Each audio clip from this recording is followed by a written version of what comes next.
ibabahagi ko pong kwento sa inyo ay hango sa mga tunay na pangyayari. Naganap ito, mahigit 2 dekada na rin ang nakalipas. Tungkol ito sa naging karanasan naming magkakaibigan. Isa kasi sa mga kaibigan ko ay naimbitahan o nayaya po sa isang handaan. Di po ako sigurado kung ano yung okasyon o ipinagdiriwang kung bakit may handaan ng mga panahon yon. Sa madaling salita ay sumama po kami. Bali 7 kaming lahat noon, 3 babae at 4 na lalaki. Mula sa baryo namin ay malayo po yung lugar na aming pinuntahan. 2 baryo pa ang aming dinaanan bago namin narating iyon. At nasa kabundukan rin po yung bahay na aming pinuntahan. Nang dumating kami doon, ay marami ng mga tao. Nagkakasiyahan na sila habang yung iba naman ay kumakain pa. May lumapit sa amin na isang lalaki at kinausap yung kaibigan namin na siya po nagyaya sa amin.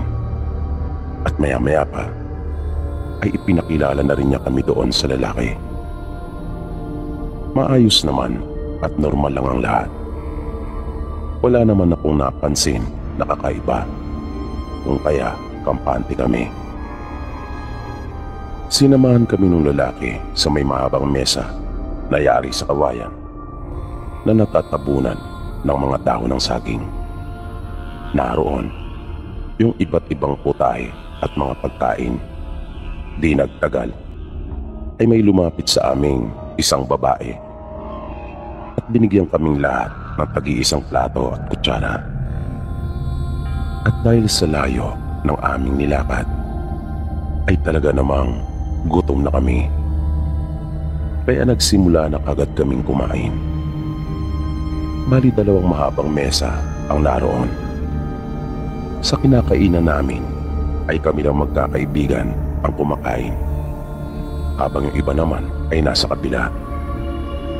Habang kumakain kami ay hindi maiwasang hindi magkatinginan kami at yung mga nasa kabilang mesa, na makailang beses kong nakita na nagbubulungan sila at malakas ang kutob ko na kami ang kanilang pinag-uusapan. Hindi ko lang alam kung napansin din iyon ng mga kaibigan ko, pero nakita ko talaga yon.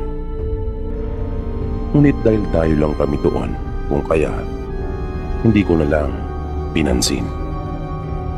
Hanggang sa nauna silang makatapos. Pagtayo nila ay akin silang palihim na sinundan ng tingin. At nakita kong pumunta sila sa may gilid ng bahay at doon ipinagpatuloy yung kanilang ginagawang pag-uusap. Na paminsan-minsan tumitingin pa rin sila sa amin habang mayroon silang sinasabi sa isa't isa. Dahil doon, kaya hindi na ako naging komportable. Nailang ako at naging mapagmatsyag.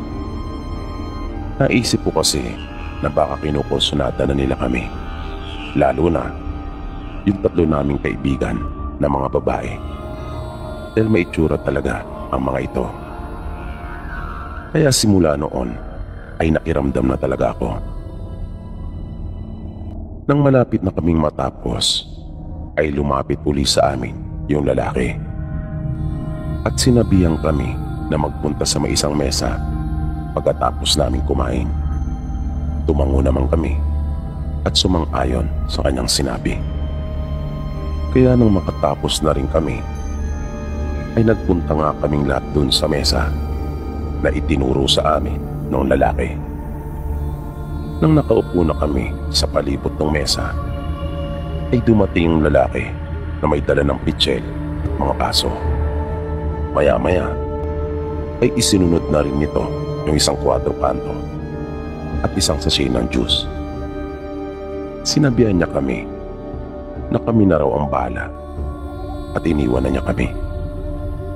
Nang umiinom na kami ay napansin naming biglang tumigil yung mga tao sa kanilang mga ginagawa at nagsitabi. Gumawa sila ng isang malaking bilog. Maya-maya ay may mga lalaking pumunta sa may gitna at nilatagan ng mga bagay yung lupa. At nakita namin na para silang may mga inuusal. Hanggang sa may lumapit na mga kababaihan mula sa nakapalibot ng mga tao. At isa-isa silang naglakad na nakayapak doon sa mga baga. Paulit-ulit nila yung ginawa. At hindi namin sila nakitang nasaktan o inindaman lamang yung init na nagmumula doon sa baga.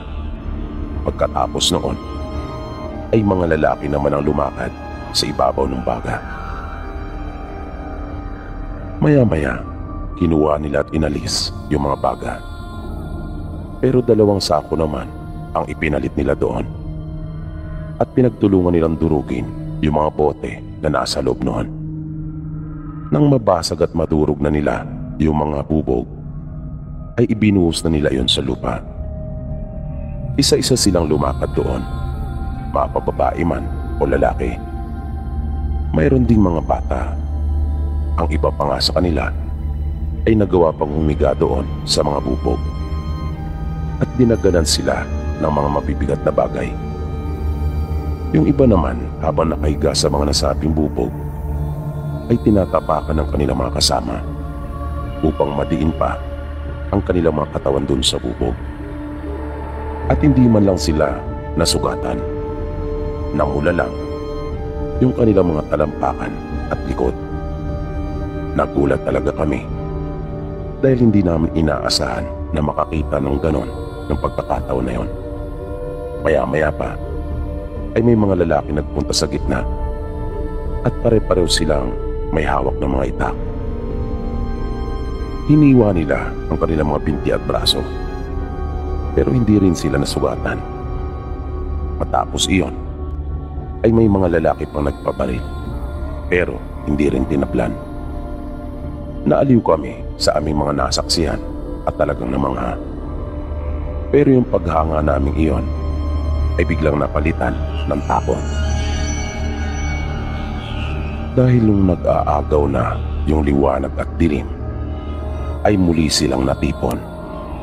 Pero hindi para magpakita at magpamalas ng kanilang mga kakayahan at kaalaman, kundi para magsagawa ng isang ritual para mag-alay.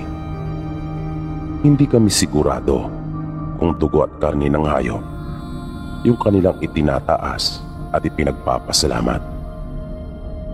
Isa-isa silang pinainom ng sariwang dugo at binigyan din ng karne.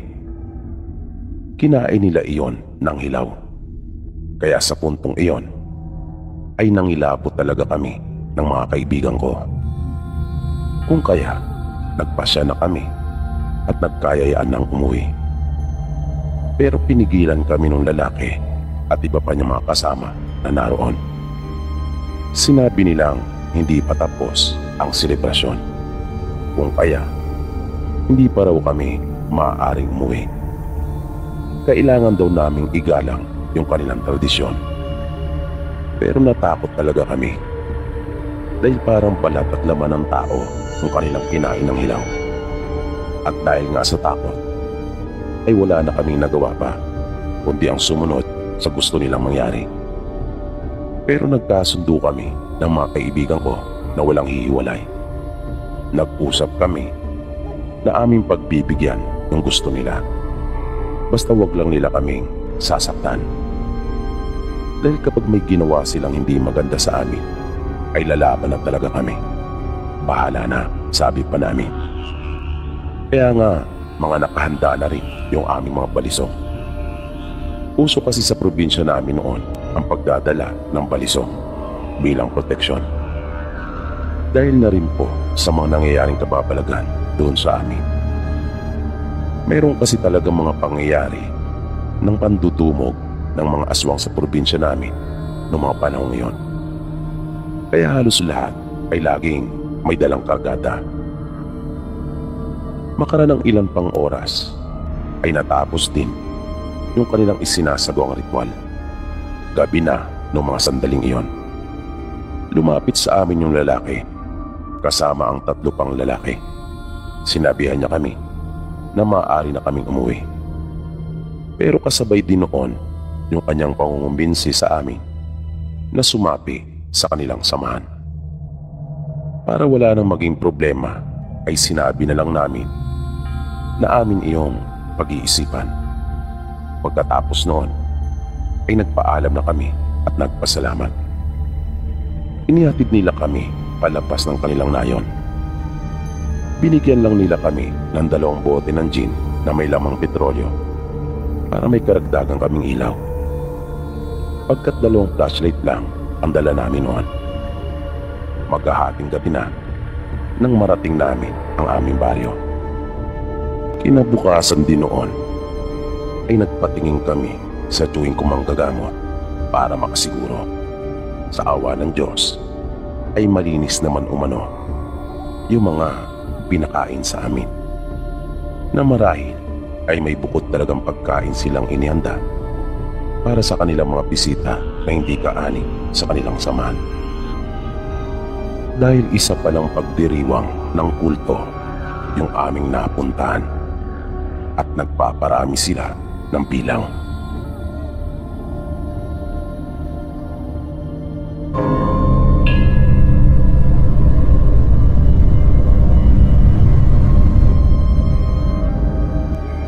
Ito po ay tungkol sa tiyuhin ko na nakapag-asawa po ng isang aswang. Ang tiyuhin po namin ay hiwalay sa dati niyang asawa. Sumama kasi ito sa ibang lalaki. Walang permanenteng trabaho ang tiyuhin namin. Palipat-lipat ito at kung saan-saan napapadpad. Minsan ay bumisita siya sa amin at dito niya naikwento tungkol sa huli niyang naging asawa. Matapos pala naiwan siya ng una niyang asawa, ay napapunta siya sa isang lalawigan at doon nakapagtrabaho. Kwento niya, yung ginagawa nila noon ay katabi ng isang paaralan. At lagi niyang nakikita yung isang guro na nagtuturo doon. Sabi niya, may edad na rin yung babaeng guro pero maganda ito. Isa itong matandang dalaga. Isang hapon ay nagulat na lamang siya nang bigla itong lumapit sa kanya. Kinausap siya nito at nakisuyo na kung maaari ay nais niyang magpagawa ng kabinet. Pumayag naman ang tiyuhin ko at sinabing tatapusin lang niya yung kanyang ginagawa at magpuuwian na rin naman sila. Hinintay siya ng guro at nang makapag-bihis na siya ay isinama siya nito sa bahay. Mabait naman daw yung babae at inasikaso siya. Sinukatan niya yung paglalagyan ng kabinet at ibinigay rin niya kung magkano yung maaaring magastos para sa mga materyales na gagamitin. Nang magpapaalam na siya, ay niyaya siya nito na doon na magapunan. Nahiya naman daw si Tio kung kaya tumanggi siya. Pero naging mapilit umano yung guro, kung kaya pinagbigyan na lang rin ito ni Tio sa kanyang gusto. Nagluto yung babae habang siya ay nasa sala lang. At pagkatapos nito makapagluto ay sabay na silang kumain.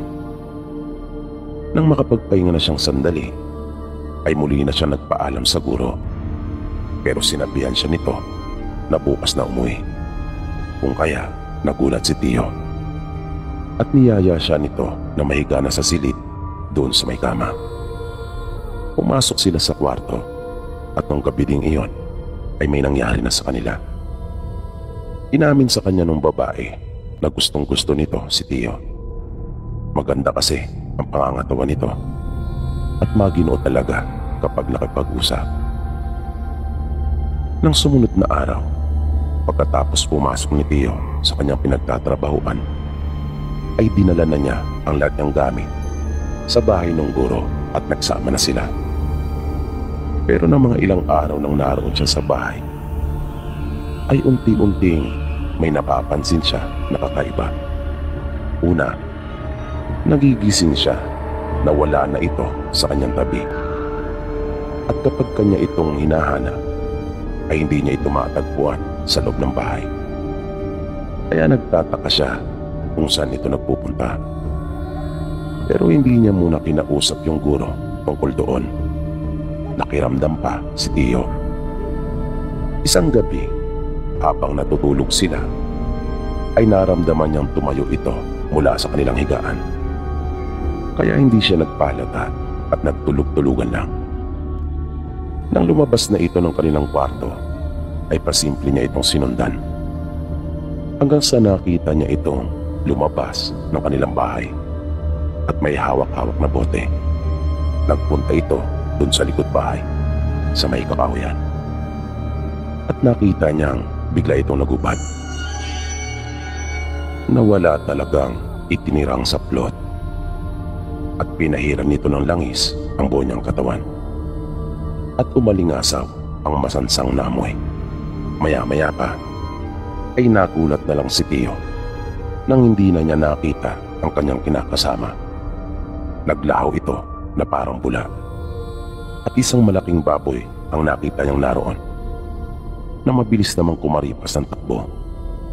Biglang napaisip si Tio kung kanya pa bang itutuloy yung pakikisama at pakikipagrelasyon doon sa guro. Naisip niyang maganda na sana yung kapalaran para sa kanya at swerte na nga sana kung iisipin. Pero naisip din niyang siguradong hawaan siya nito at iyon ang ayaw niyang mangyari. Kaya nagmamadali siyang pumasok ng bahay.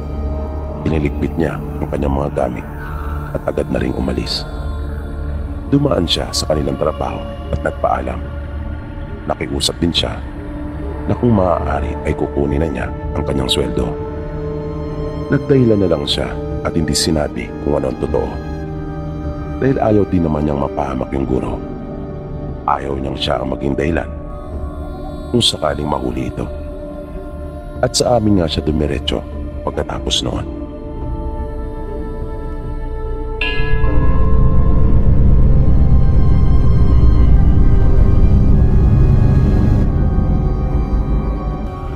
Bata pa lang ako, ay hilig ko na talagang makinig ng mga ganitong uri ng kwento.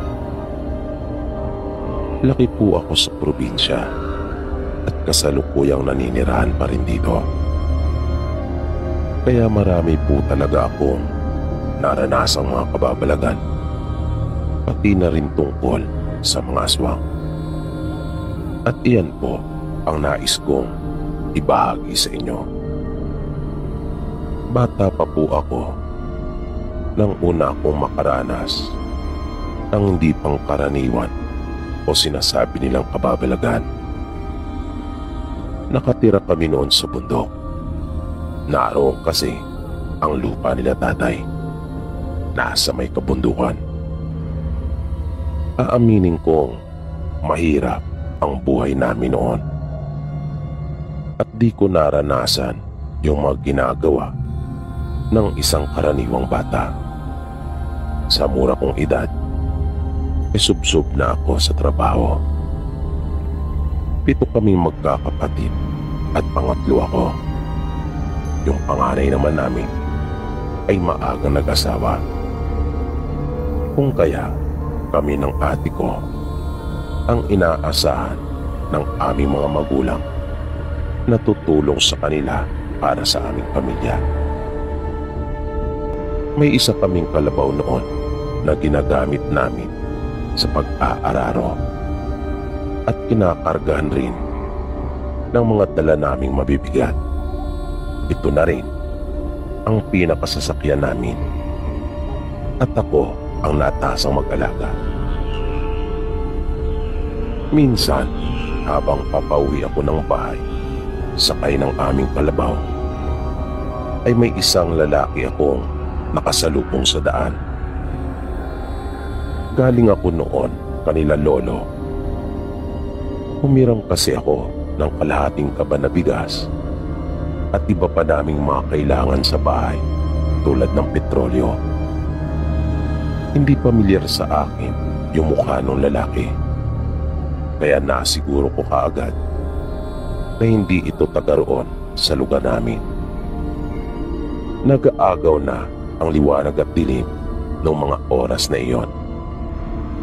Kaya nang magkatapatan kami sa daan, ay binati ko siya ng isang magandang gabi sa lingwahe namin.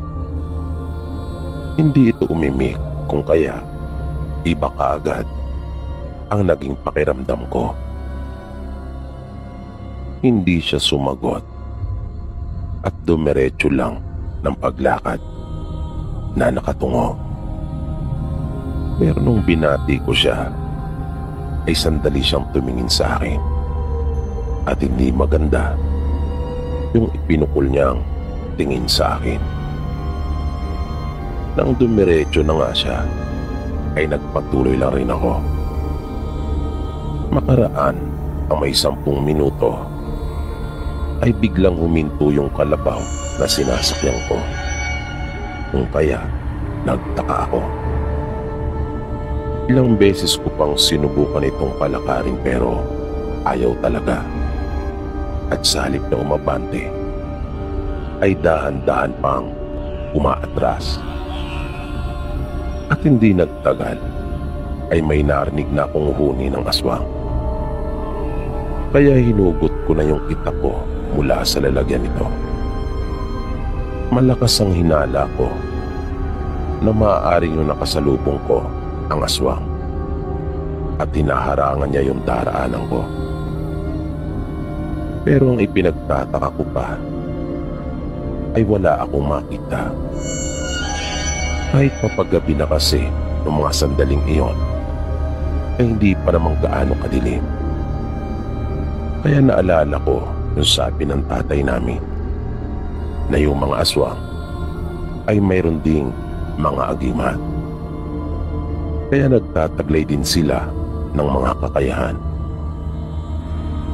Hindi ako matatakoting tao pero nakaramdam talaga ako ng takot noong mga oras na iyon. At hindi ako nagbase kung saan ko naririnig yung huni niya. Dahil natatandaan kong sinabi rin sa amin na tuso ang mga aswang. Kaya kahit naririnig ko yung huni niya sa gawing tagiliran ko, ay alam ko noong mga sandaling iyon na nasa harapan siya at sa mismong daraanan ko. Kung kaya nga ayaw dumiretso nung kalabaw. Nilakasan ko ang aking loob at sinabing natatandaan ko yung kanyang mukha nang tumingin siya sa akin. At alam kong siya yung nakaharang sa daan. Pero wala itong naging tugon. Basta patuloy lang siya sa paguni. At alam kong nakatayo lang siya doon dahil wala akong ibang nararamdaman. Muli akong nagsalita at sinabing huwag na lang ako ang kanyang puntiryahin. At yung asin na lang na dala-dala ko na nasa bayong. Narinig kong biglang mas naging agresibo yung huni nito. Palatandaan iyon na naapektuhan siya sa aking sinabi. Nagalit ito. Naisip ko, siguradong mapapalaban na ako nung mga oras na iyon. Kaya sabi ko sa aking sarili, bahala na. Pero hindi talaga ako magpapatalo.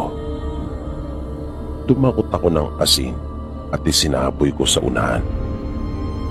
At bigla akong nakakita ng usok.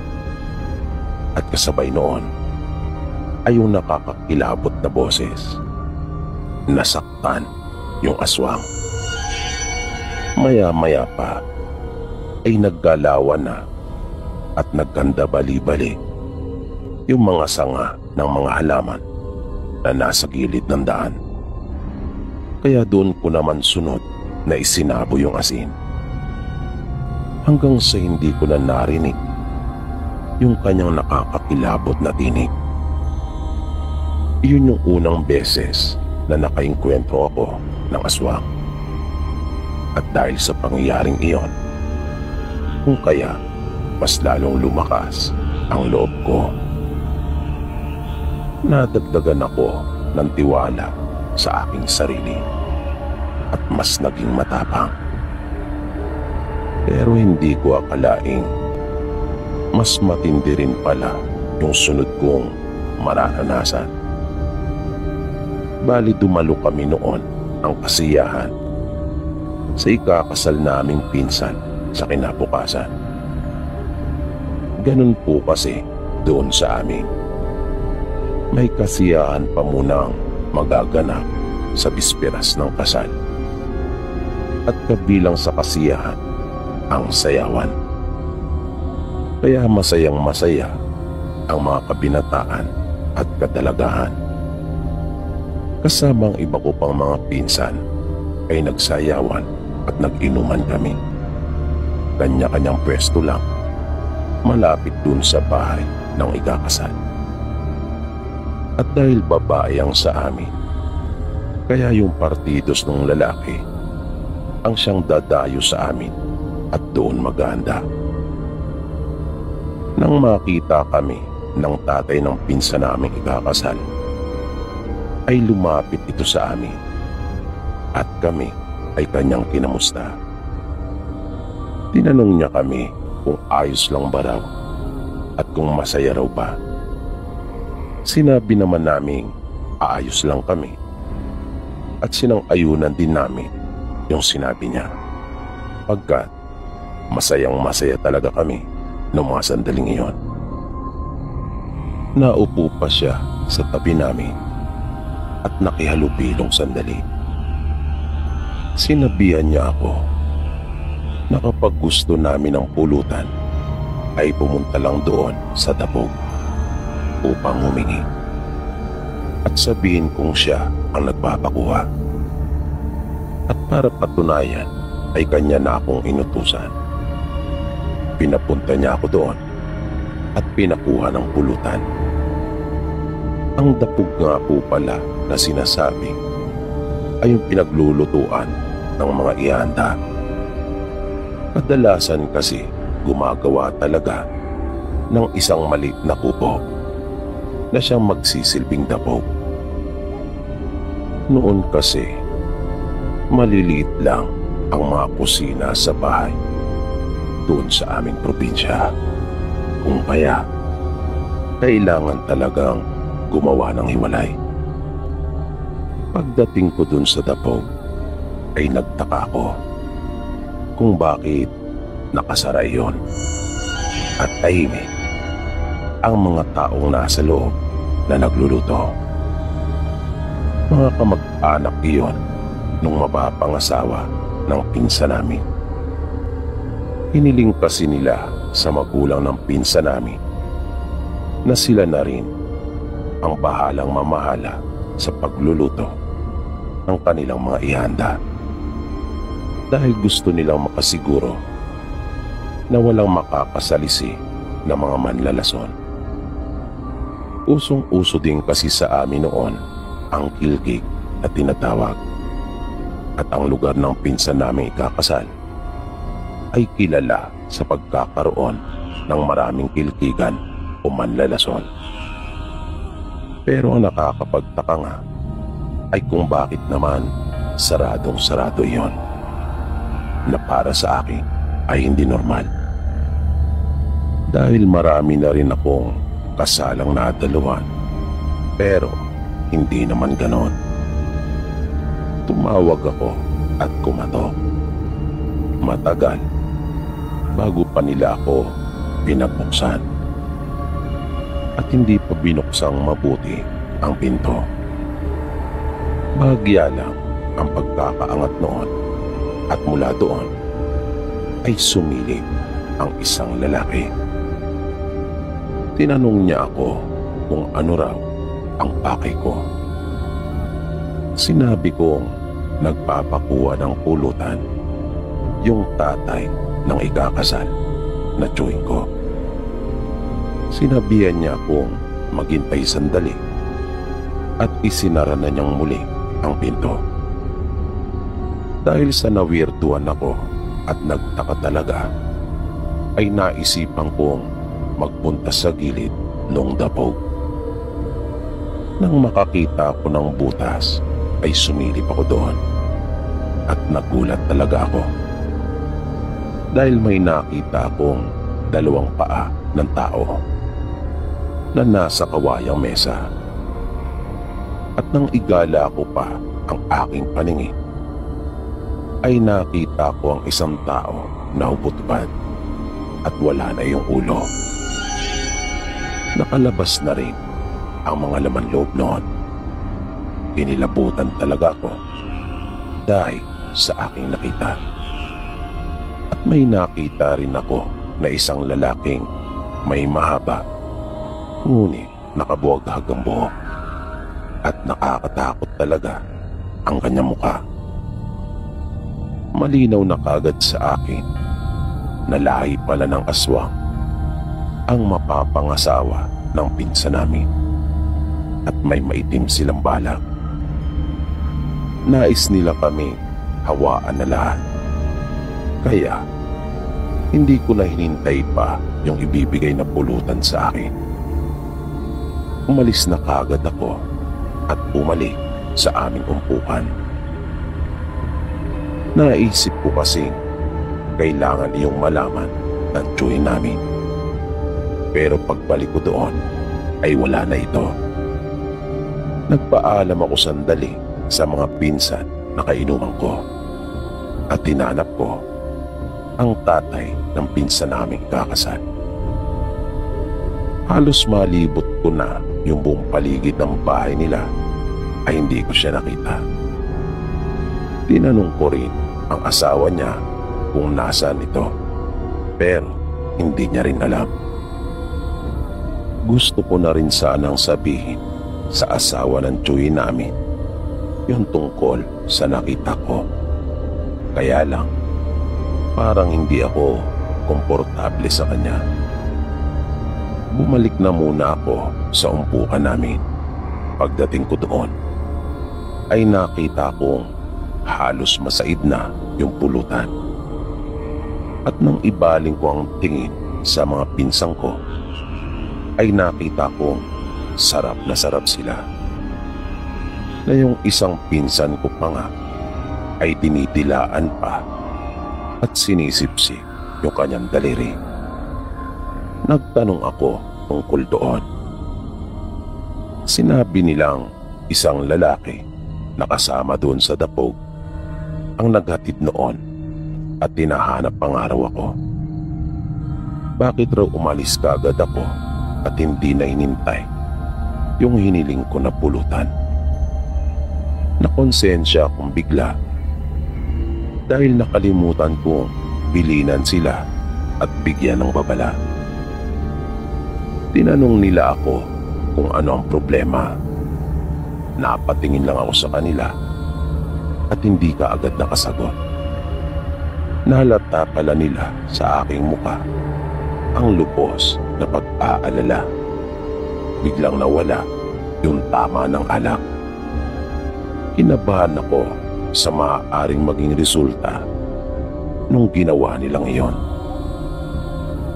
Tumayo ako at iniwang muli ang mga pinsang ko. Sinikap kong makita talaga yung tiyuhin namin upang makausap.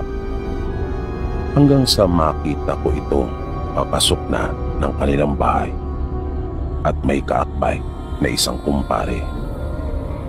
Kinausap ko siya at isinumbong ang tungkol sa aking nakita. Tinitigan ako nito na halatang hindi naniniwala at parang biro lang ang lahat sa kanya. Kaya naging mas mapilit pa ako at nakita ko sa kanyang mukha ang galit. Kung kanina ay masaya ito at parang binabaliwala lang ang lahat, nung mga sandaling iyon naman ay bigla itong sumeryoso at binantaan ako. Huwag ko raw sirain ang mahalagang okasyon na iyon.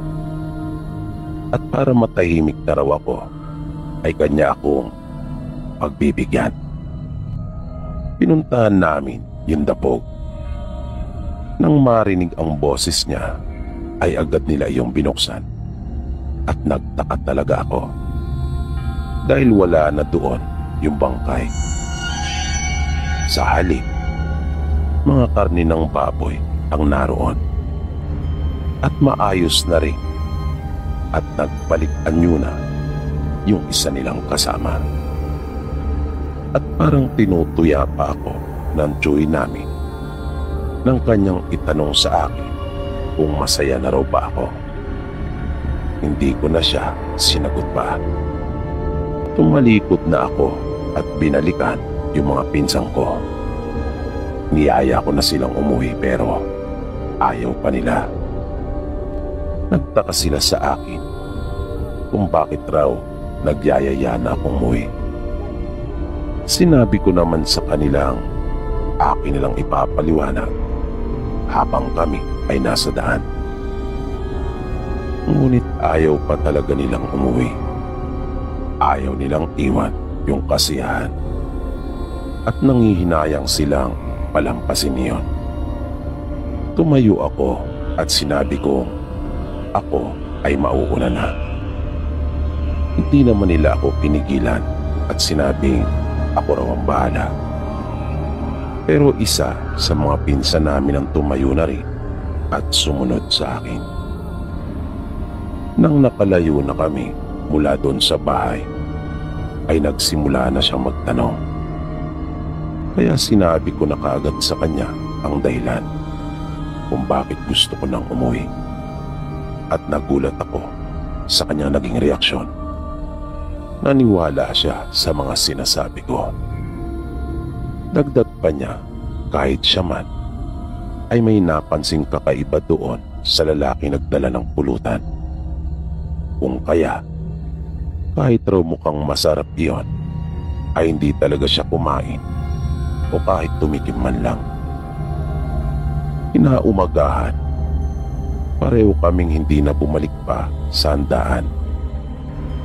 At makaraan ang ilang araw, ay marami na ang napapalitan at kasakit matapos dumalo sa kasalan na iyon. Sakit na hindi pangkaraniwan at hinala ng marami. Yun ay sakit na dulot ng aswang na sila ay kanilang hinawaan, na ipinagpapalagay pa nga nung iba ng kasalang iyon ay pinlano talaga dahil sa layuning palakasin ang kanilang pwersa sa pamamagitan ng pagpaparami ng kanilang bilang. Nung huli ay kumalat din ang bali-balitang bago pa umanong maganap ang kasalan ay aswang na ang pamilya ng tsuy namin, at kaya ipinakasal ang kanyang anak ay upang magkaroon ng magandang posisyon sa kanilang samahan.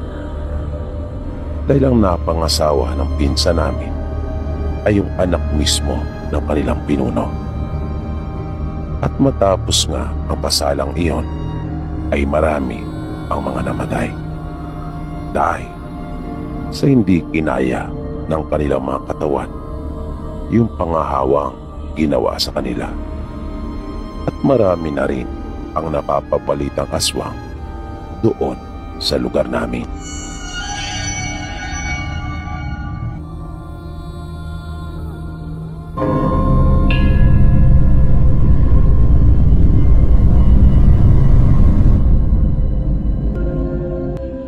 Nais ko lang sanang ibahagi sa inyo yung naging karanasan ko nang minsang sumama po ako sa mga kamag-anak namin na magtatrabaho sa isang lalawigan sa Western Visayas.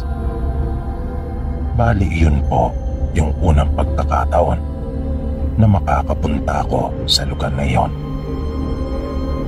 5 po kami noon na magkakamag-anak, 2 tsuing ko at 2 kong pinsan na kanilang anak. Yung isa ko kasing tsuin ay foreman at nabigyan siya ng trabaho ng isa niyang kakilalang engineer. Noong mga panahong iyon ay katukatulong ako ng aking ama sa pag-aasikaso ng aming mga alagang hayop. At ako rin ang kasama niya sa mga gawain sa bukid. Ngunit dahil sa mahirap talaga ang kumita ng pera dun sa aming probinsya, kung kaya nainganyo akong sumama sa mga tiyuhin at pinsang ko. Yun ang unang pagkakataon na magtatrabaho ako bilang isang piyon o laborer.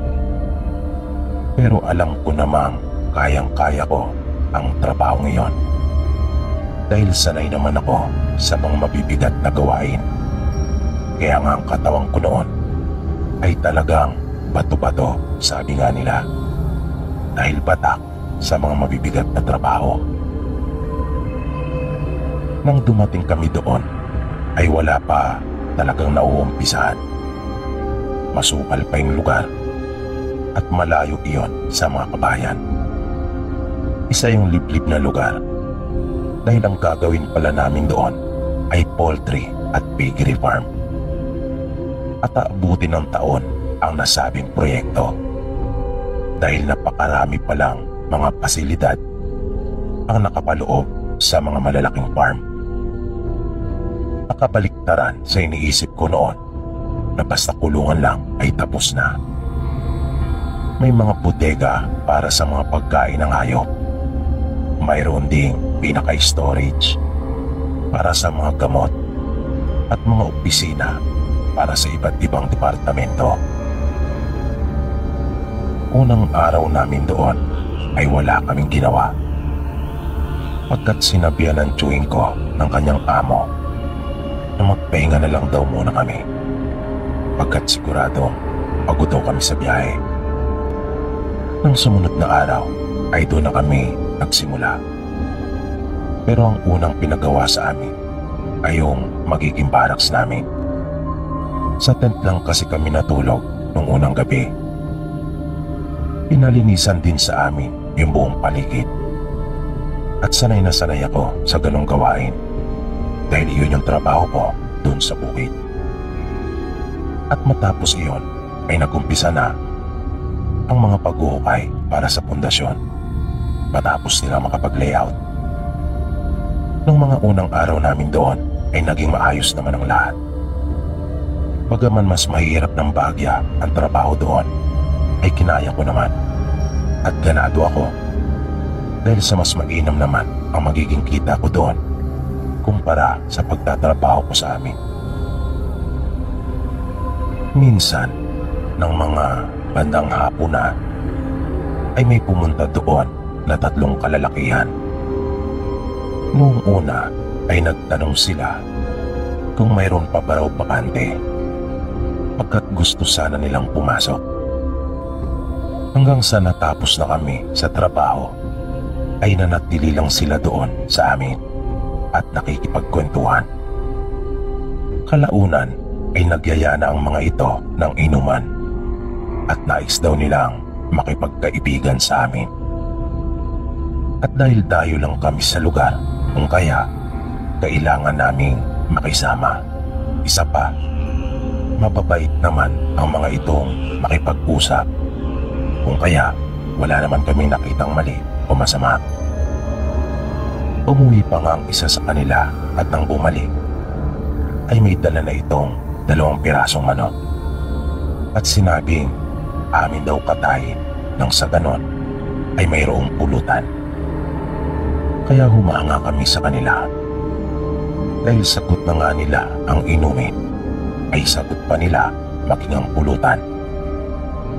Nang mga pasado 9:00 na, ay doon na mag-umpisang magkwento ang mga ito ng ukol sa mga misteryo at kababalagang bumabalot doon sa kanilang lugar. Na noong una ay amin lang sinakyan ang mga iyon. Bagaman hindi namin pinaniniwalaan ang lahat. Ngunit habang tumatagal ay nakakakilabot na ang mga ipinapahayag nila. At napansin kong hindi lang ako ang biglang sumeryoso, kundi lahat ng mga naroon. At nakatuon na talaga ang kanilang atensyon sa tatlong lalaking iyon na nagkukwento ng mga nakakatakot na pangyayari doon sa kanilang lugar. Maliban lang sa isa naming tiyuhin na si Tio Kaloy. Makalipas ang mahigit 2 oras ay nagpaalam na ang mga ito at nagpasalamat. Kami man ay nagpasalamat din sa kanila at sinabihan sila ng tiyuhin ko na huwag mag-atubiling bumalik at upang malaman rin nila kung tumatanggap pa ba ng karagdagang mga trabador pagkat darating kinabukasan yung engineer. Nang umalis na ang mga lalaki ay nagligpit na rin kami pagkat wala na rin namang inumin. At panay na ang hikap ko noong mga oras na iyon at talagang inaantok na. Yung barracks namin ay binubuo ng 2 silid. Doon sa kabila ay yung 2 kong tiyuhin.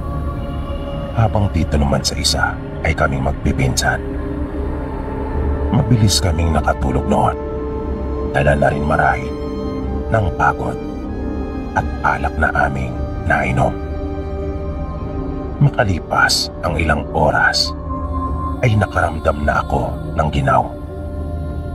Pero hindi ko naman masyadong pinansin iyon o binigyan ng anumang pakahulugan pagkat malamig talaga doon sa lugar na iyon kapag mga madaling araw. Kaya nga lang, nang kakapain ko na yung kumot ay hindi ko na iyon mahagilap. Kaya napabangon ako at nakita kong nataganan pala ito ng isa kong pinsan. At nang akin na iyong kukunin ay bigla namang naagaw ang atensyon ko doon sa may bintana.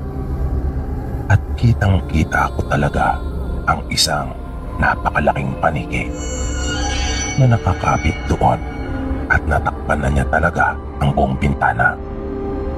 Kaya nagulat talaga ako at napasigaw.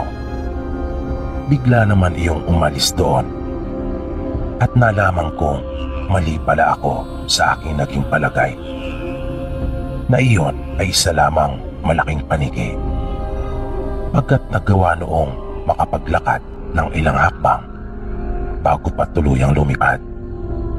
At iyon ay kasinlaki talaga ng tao. Dahil sa pangyayaring iyon ay napatunayan kong totoo ang mga ikinuwento sa amin nung 3 lalaki na taga roon. Mapanganib pala talaga doon sa kanilang lugar at mayroong mga aswang. Isang tiyuhin ko ang nagising dahil sa malakas kong pagsigaw. Tinanong niya ako kung bakit at kung ano raw yon. Kaya sinabi ko naman sa kanya yung aking nakita. Ngunit hindi ito naniwala. At baka binabangungot lang daw ako. Sabi pa niya ay huwag akong maniniwala basta-basta sa mga kwento-kwento ng tao. Hindi na lang ako umimik nung sandaling iyon dahil alam ko namang hindi ito naniniwala sa mga aswang at kung ano-anong kababalagan. Pinayuhan niya akong matulog na uli pagkat marami daw kaming gagawin at mapapalaban talaga sa trabaho. Kaya nahiga naman ako pero hindi na ako nakatulog pa. Paulit-ulit kasi bumabalik sa isipan ko yung aking nakita. Kinaumagahan ay napasabak nga talaga kami sa matinding trabaho. Agad aming bubuhusan yung mga poste. At dumating pa roon yung engineer. Kinahaponan ay dumating muli yung 3 lalaki. Pero nanatili lang silang nakatayo sa di kalayuan. At tila ba nahihiyang lumapit pagkat napansin siguro nila na naroon yung aming engineer. Nang matapos kami, at nakikita nilang nagsisipaglinis na kami ng aming mga katawan, ay saka sila lumapit at kinumpirma kung yun nga raw ba yung engineer. Sinabi namin na oo. Sinamahan sila ng tiyuhin ko at ipinakilala. At dahil mababait at magigiliw makipag-usap ang mga ito, ay madali din silang nakapalagay ang loob ng engineer namin. At tulad ng una ay nauwi ang lahat sa isang inuman na sila na naman sana ang bibili ng inumin, ngunit hindi pumayag si engineer at sinabing siya na ang bahala. Ang ginawa na lang nung isa sa kanila ay muli na lang kumuha ng manok, at sa pagkakataong iyon ay 3 ang dinala nito, na yung isa ay ibinigay niya sa engineer namin na kanya raw iuwi sa kanila. Mabilis na lumipas yung oras. Nagpaalam sa amin yung engineer na mauuna na siya pagkat may bibisitahin siyang isang project sa kinabukasan. Siguro nung mga sandaling iyon ay mag-aalas 8 pa lang ng gabi. Sinabihan kami ng tiyuhin namin na aming samahan si engineer hanggang sa labasan.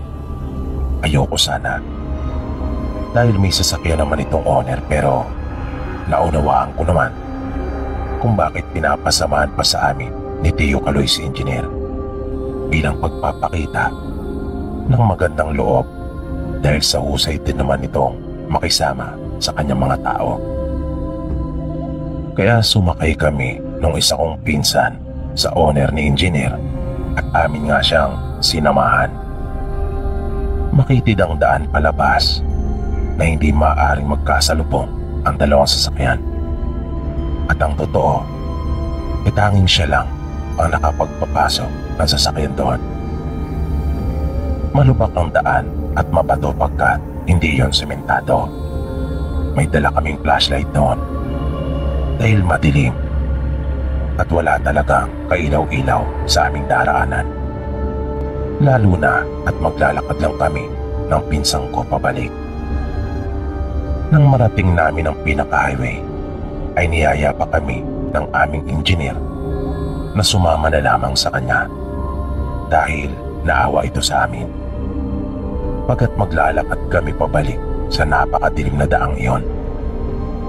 Gusto ko sana pero tumanggi na lang kami dahil hindi rin kami nakapagpaalam kanila Tio Kaloy. At mag-aalala ito sa amin na sigurado akong di niya magugustuhan iyon kung sakaling kami ay sumama. Kaya pagdating nga sa kanto ay bumaba na kami ng pinsang ko at nagpaalam na rin sa amin si engineer. Nang nawala na sa aming paningin ang sasakyan ng amo namin, ay nagsindi kami kapwa ng sigarilyo ng pinsang ko at nagumpisa na rin kaming lumakad pabalik. Gamit ang isang flashlight ay binaybay namin yung madilim na daang iyon. Nang mga nangangalahati na kami ay bigla akong napalingon sa aking likuran. Para kasing may asong mabilis na dumaan sa nagtataasang damuhan. Na narinig ko pa nga yung pagtunog ng mga halaman. Napatanong namang bigla yung pinsang ko kung ano daw iyon. Sinabi ko sa kanyang parang mayroong aso, wika ko. Sa puntong iyon ay doon biglang sumagi na muli yung mga ikinuwento sa amin ng 3 lalaki tungkol sa aswang at yung tungkol sa aking nakita. Kaya medyo kinabahan ako. Nagpatuloy kami ng pinsan ko, pero sa kabilang panig ng daan ay biglang may napansin din kaming parang may dumaan na nakita talaga naming nahawi yung mataas na damo. Kaya napahinto kaming bigla at agad na dumampot ng bato. Nung sandaling iyon ay ang lakas na talaga ng pagkalabog ng dibdib ko. Hindi kami umalis sa aming kinatatayuan. Amin pang pinakiramdaman niyon. Ngunit talagang tuluyan na akong nilamon ng takot nang makita ko ang dalawang naglalaki ang parang mga baboy ramon na lumabas sa magkabilang gilid ng daan. At may nakita pa kaming dalawang tao na nakatayo sa may gitna noon at pareho silang may hawak na ita na nasa kanilang gilid. Naisip ko agad na tagilid kami at walang panama ang mga hawak naming bato. Kaya bago pa man sila magsimulang lumapit, ay nanakbo na kaming magpinsan pabalik doon sa kanto kung saan namin inihatid yung aming engineer. Pero habang papalayo kami, ay bigla kaming nakarinig ng komosyon. Magkakahalong tinig iyon na halatang sila ay nag-aaway. Pati yung tunog na malakas ng katulad sa isang baboy na kinakatay ay amin ding narinig. Pero nagpatuloy lang kami sa pagtakbo ng pinsang ko. Makalipas ang ilang minuto, bago pa namin marating ang kanto, ay nakarinig kami ng dalawang tinig at pamilyar sa amin iyon. Kaya amin silang nilingon at hindi nga kami nagkamali. Sila ay yung 2 sa 3 lalaki na nagpupunta sa amin. Niyaya nila kaming bumalik na sa barracks at wag na raw kaming mag-alala pa pagkat wala na umano yung mga tumambang sa amin, na nung una ay parang ayaw pa naming maniwala at pinagdudahan pa nga namin sila. Nakita namin ang pinsang ko na may mga sugat sila. Sariwa pa ang mga iyon na nagdurugo pa. Nang mapansin nila kaming nakatingin doon, ay sinabi nilang walang anuman daw iyon at gagaling din kaagad. Kinumbinsi nila kami na sila ay mga tunay na kaibigan at wala silang tangka sa aming masama, na hindi sila yung mga tumambang sa amin. At batay naman sa kanilang mga sinabi, ay nagtiwala kaming magpinsan. Nang naglalakad na kami, ay aming nadaanan yung lugar kung saan kami tinambangan. At nailawan namin ang pinsang ko yung mga bakas ng dugo. At masasabi mo talagang may nangyari doong hindi maganda. Nang malapit na kami sa barracks, ay bigla nilang sinabi sa amin na sila man ay mga aswang din, na ikinagulat naming magpinsan. Ayon pa sa kanila, ang buo nilang angkan ay mga aswang. Ngunit malaki umano ang kaiba nila, pagkat sila ay may kakayahang pigilan ang kanilang mga sarili sa pagkahayo sa sariwang karne at dugo, na kanila lamang pinapakinabangan ang mga kakayahang dulot noon. Maliban doon ay wala na. Pagdating namin ay nagtaka sila Tio kung bakit kasama namin sila, na ang paalam daw ng mga ito ay bibili lang ng dagdag na inumin at kukuha ng pulutan. Nagsalita ang isang lalaki na kasama nilang naiwan doon at sinabing kinailangan umano ng kanyang mga kasama na sundan kami dahil kinutuban na raw sila ng hindi maganda. At pinayuhan nila kami na mag-iingat pagkat naglipa na daw talaga ang mga aswang doon sa kanilang lugar. Nang karamihan ng mga ito ay kanilang mga kaanak din. Ngunit kaaway nila sila pagkat namiminsala at pumapatay ng mga tao. Nanindig ang mga balahibo ko nang marinig ko iyon. Pero ang tsuy namin ay hindi pa rin naniniwala. Tinuruan nila kami ng ilang mga bagay na mabisang pangontra sa mga aswang. Ngunit nagbirong wag daw namin iyong gamitin sa kanila. Nang mga sumunod na araw ay nakasama na namin silang nagtatrabaho pagkat natanggap silang 3. At tuwing mayroon kaming mga pangangailangan ay ipinapakisuyo na lang namin sa kanila na sila na ang nagpupunta sa bayan. Ilang buwan din kaming nagtrabaho doon Pero kalaunan ay nalipat din kami at hindi na namin natapos pa yung proyekto.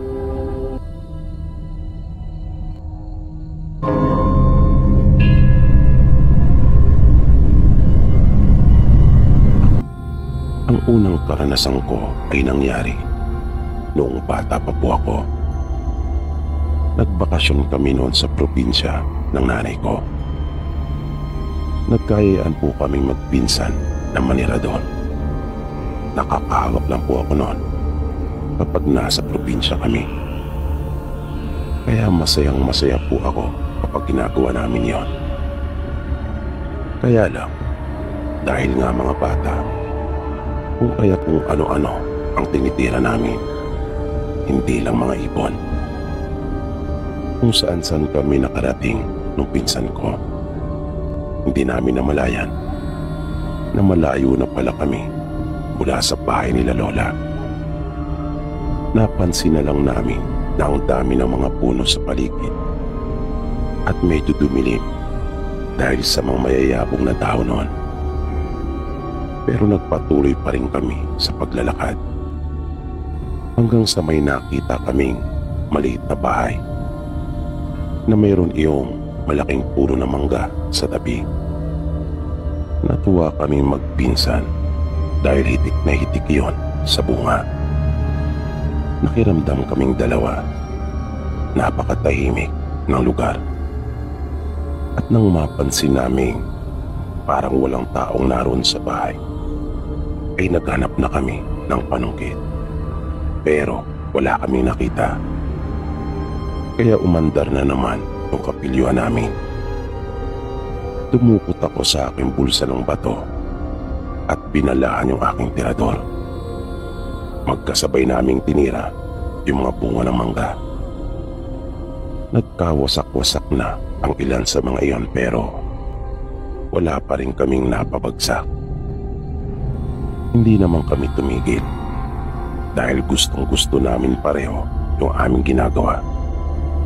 Talagang natuwa kami sa pagtirador sa mga bunga ng mangga. Pero bigla kaming may narinig. Isang tinig iyon ng matanda.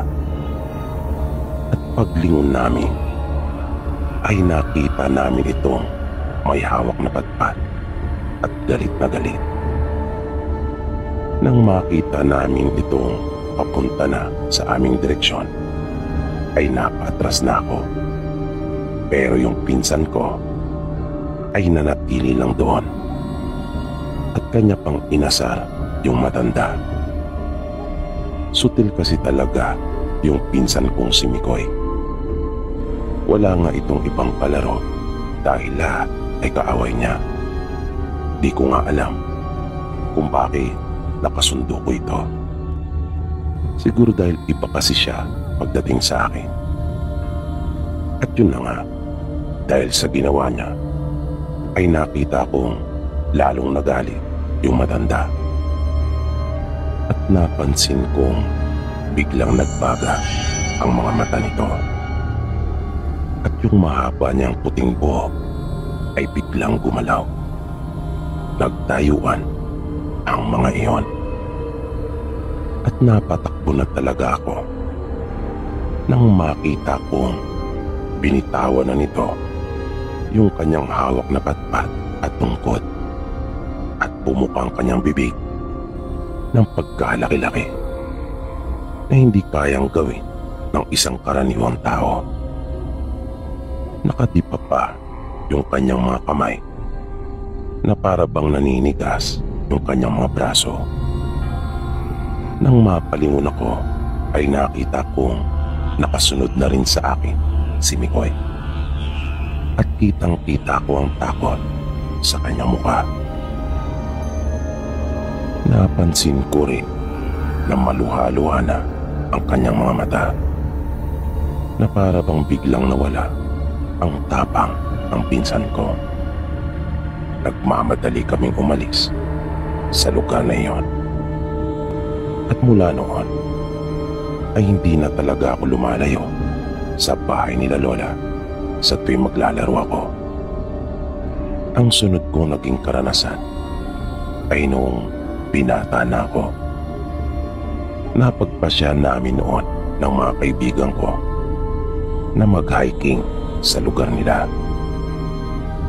Malapit po kasi sa kanila ay mayroong bulubunduking lugar at magaganda pa ang mga tanawin. Mayroon din kaming nadaanan noon na isang maliit na talon. Kaya sinamantala namin magkakaibigan na maligo. Walang-wala sa isip ko noong mga sandaling iyon na may mangyayari palang masama sa amin. Dahil ang saya-saya po talaga naming magkakaibigan noon. Nangyari iyon nung kami po ay pauwi na. Mga pasado 5:00 na nung mga pagkakataon na iyon nang may nakakasalubong kami na 2 babae. At sa tansya ko ay magnanay sila. Pareho sila noong may pasan na mga panggatong na nakalagay sa supot na pinaglagyan ng semento. Nang makasalubong namin sila ay nagkatinginan lang at ngumiti pa nga ako sa kanila. Lumampas lang rin naman sila sa amin nang wala ring sinabi na anuman. Pero nang mga may 10 minuto na mula nang makasalubong namin sila, ay naramdaman namin parang mayroong sumusunod na sa amin at nakaamoy pa kami ng masansang na amoy. Napakalansa noon. Ngunit wala naman kaming nakikita. Hanggang sa nagulat kami nang may nakaharang sa daraanan namin. Ang akala pa nga namin noong una ay aso lang yon dahil na rin sa posisyon niya. Pero nang mas makalapit pa kami ay napansin namin tao pala yon. Wala iyong suot na damit at nangingintabang kanyang katawan sa ipinahid na langis. At kahit na may nagbago sa kanyang mukha, ay napabulalas talaga ako. Dahil siya yung babae na nakasalubong namin sa daan. Pero nasaan ang batang kasama niya, naisip ko. Bigla kaming nagulat nang may umangi sa aming likuran. Tila sinagot na yung tanong ko nang ako'y mapalingon. Katulad ng nanay niya, ay wala din itong sampot sa katawan at nangingintab din dahil sa ipinahid. Umaangil sila na parang mababangis na hayop. Nakita kong naglabas yung isang kaibigan namin ng pepper spray at baton. Dumampot naman ako ng bato at nagsisunura na rin yung iba. Inambahan namin sila na babatuin. Nakita kasi namin na parang susugurin talaga nila kami. At nang umangil pa silang minsan na para bang aatake na talaga, ay binato ko na iyon ng hawak ko. Nakita namin na nasaktan iyon at panandalian pang namilipit ng tamaan. At parang tambol ang tunog dahil sa lakas. Ang inaasahan ko ay aalis na iyon at lulubayan na kami. Pero sa halip ay bigla iyong sumugod sa amin. Hindi naman na nagdalawang isip pa yung kaibigan namin at kanya iyong inisprehan. Napahawak ito sa kanyang 2 mata at nagmamadaling umalis. Nakita pa nga naming umapa yung mga halaman nang pwersahin niyang daanan ang mga iyon. At makailang ulit pa itong nabangga sa mga puno. Nakita naming sumunod na rin ang anak nito sa kanya. Matapos iyon, ay nagmamadali na kaming tumakbo. Sa daan hanggang sa bahay, ay iyon pa rin ang laman ng aming usapan. Kahit nga mga nakahiga na kami at matutulog na, ay iyon pa rin ang aming paksa. Dahil hindi talaga kami makapaniwala sa aming nakita. Kaya ikinuwento ko na rin sa kanila yung naranasan namin magpinsan.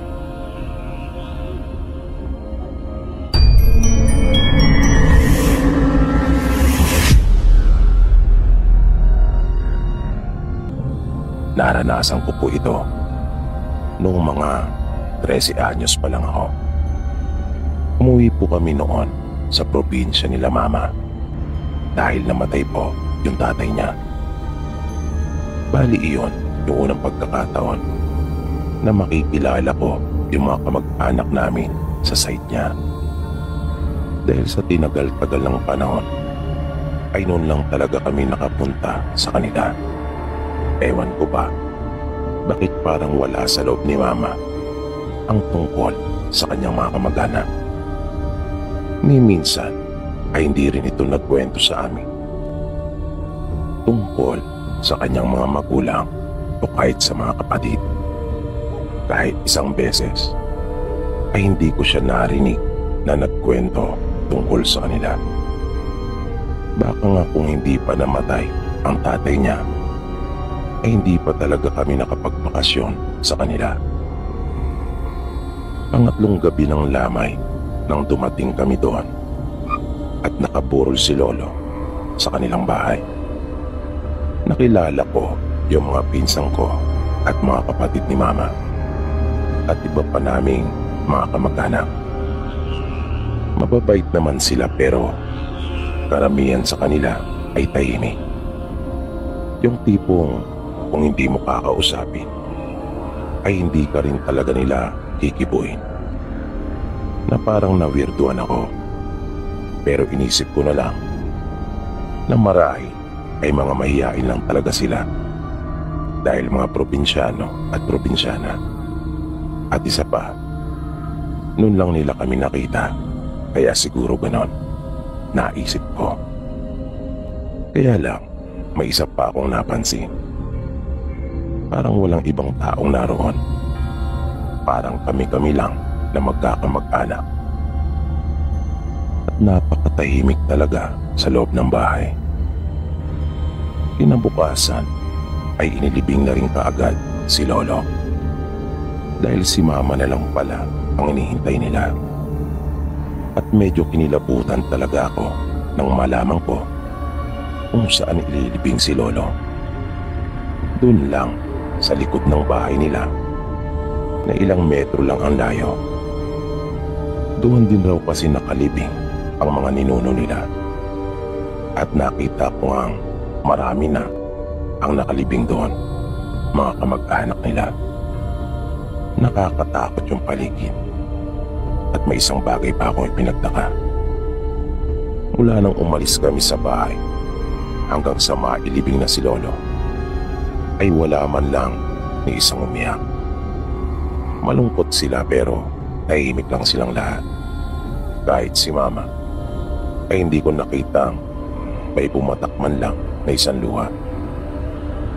Kaya kahit nalulungkot ako at gusto kong umiyak ay parang di ko magawa. Pagbalik namin sa bahay ay nagkaroon ng kainan at nakikita ko na silang nakangiti at masaya na para bang walang nangyari. Tapos naririnig kong sinasabi nila na iyon na raw ang hinihintay ng lahat. Ang matikman daw nilang muli ang masarap na dinuguan ni lola. May iba rin naman silang handa pero parang iyon talaga ang inaabangan ng lahat. Lumapit sa akin nun si mama at pasimple akong kinausap. Sinabi niya sa akin na wag raw akong kakain noon kahit anong mangyari. Nagtaka naman ako kung bakit. Dahil parang napakasarap ng luto na iyon ni lola. Dahil inaabangan nga ng lahat. Tapos ayaw niya akong kumain noon. Pero pinagdiinan talaga ni mama na wag raw akong kumain. Maya-maya ay iniwan na ako ni mama nang makita niyang papalapit sa amin si lola. Hindi gaanong marunong managalog si lola pero naintindihan ko kahit paano yung sinabi niya sa akin. Tikman ko raw yung luto niya at magugustuhan ko yon dahil siya raw ang pinakamasarap magluto ng dinuguan doon sa kanila. Tumangulang naman ako noon pero naalala ko yung bili ni Mama.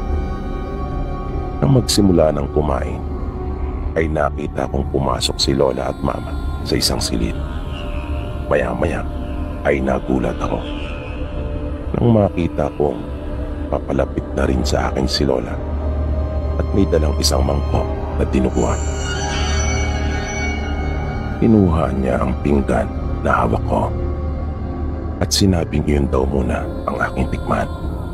Kaya nagtaka ko dahil nakita ko palang si Lola na pumasok sa silid kasama si Mama at hindi ko pa siya nakitang lumabas.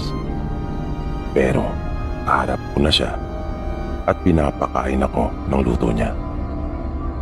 Ayaw ko sanang suwayin si Mama pero parang nahihiya akong tanggihan si Lola. Kaya inabot ko yung ibinibigay niya. At hindi siya umalis sa tabi ko. Na para bang binabantayan niya talaga akong sumubo at kainin ko yon. Pero nang sandukin ko na iyon ay talaga namang nagulat ako. Doon ko na nalaman yung sagot sa tanong ko. Yun palang dahilan kung bakit ayaw kong pakainin ni Mama ng dinuguan ni Lola. Dahil nakita ko talaga ang kapirasong daliri at mata ng tao. Maya-maya ay napalingon ako at nakita kong galit na galit si Mama na lumapit sa akin. Inagaw niya yung mangkok na hawak ko at padabog na inilapag doon sa mesa. Nalaman niya palang hindi si Lola yung kausap niya at nilinlang lang siya nito. May lahi palang aswang sila Mama kung kaya yun ang dahilan kung bakit hindi siya nagkukwento sa amin ng kapatid ko tungkol sa kanila. Sinabi ni Mama sa kanila na umuwi siya dahil sa kahilingan nila at bilang paggalang at respeto kung kaya siya ay sumunod. Kaya irespeto rin daw sana nila kami. Narinig ko pang sinabi ni Mama habang umiiyak na kahit ano pang gawin nila ay hindi siya papayag na maging katulad nila kami.